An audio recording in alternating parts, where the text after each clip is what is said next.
Hidup ini seperti mengendarai mobil atau kendaraan. Kalau saudara nggak hati-hati, sekalipun saudara punya pengalaman nyetir puluhan tahun, sekalipun saudara mungkin punya mobil yang canggih dan smart, kalau ada tiba-tiba sepeda motor mendadak, potong jalan saudara, dia bisa rem mendadak.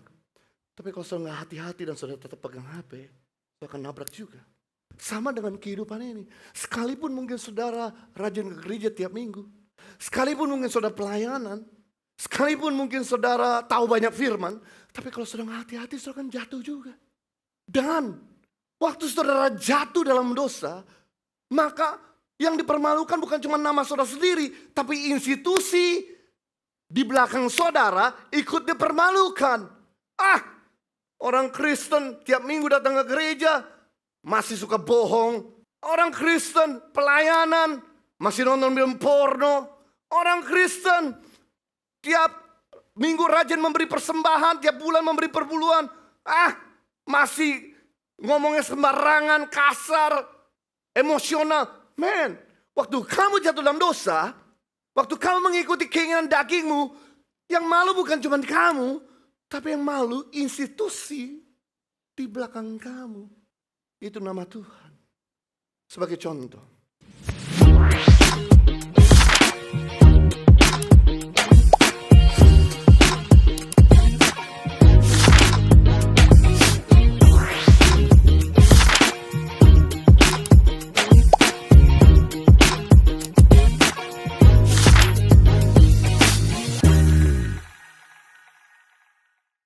gara-gara satu kejadian mesra, satu brand nyaris ambruk.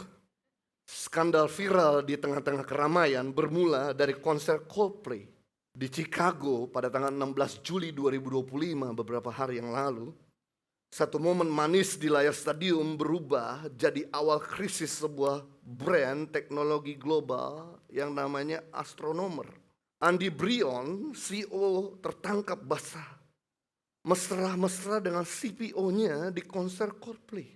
Langkah perusahaan cepat dilakukan, CEO tersebut dicopot sementara dan diinvestigasi internal dimulai. Tapi tantangan sebenarnya adalah soal kepercayaan publik. Bukan soal isu personal. Reputasi startup unicorn dengan pertumbuhan tahunan 206% jadi bahan pembicaraan ketika seorang CEO ketahuan selingkuh dan jadi pembincangan dunia. Maka yang rusak bukan hanya nama baik CEO, tapi juga brand yang terkaitan dengannya. Dalam semalam nama baik Astronomer merosot meskipun produk kuat, trust, dan image langsung jatuh. Sekuat apapun sebuah brand, dia punya kelemahan.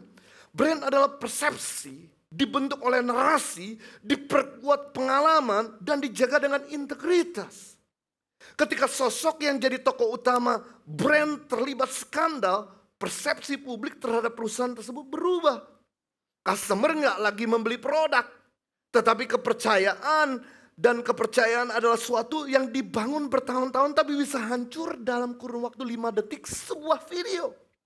Ternyata Astronomer bukan satu-satunya brand ambruk karena seorang CEO yang melakukan kesalahan. Termasuk juga Uber, Pizza Papa John's, dan juga CrossFit Fitness Center ambruk karena ulah daripada seorang pemimpin.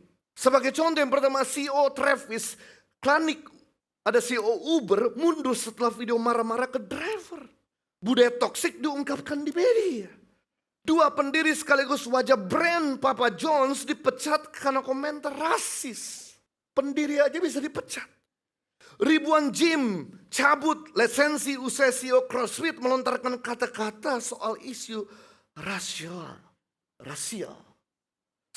Kita bisa melihat waktu kita jatuh, waktu kita buka jalan, waktu kita gak disiplinkan mata kita, gak disiplinkan hati kita. Hei, waktu kamu jatuh, yang malu bukan cuma nama kamu, yang malu brand di belakang kita sebagai orang Kristen.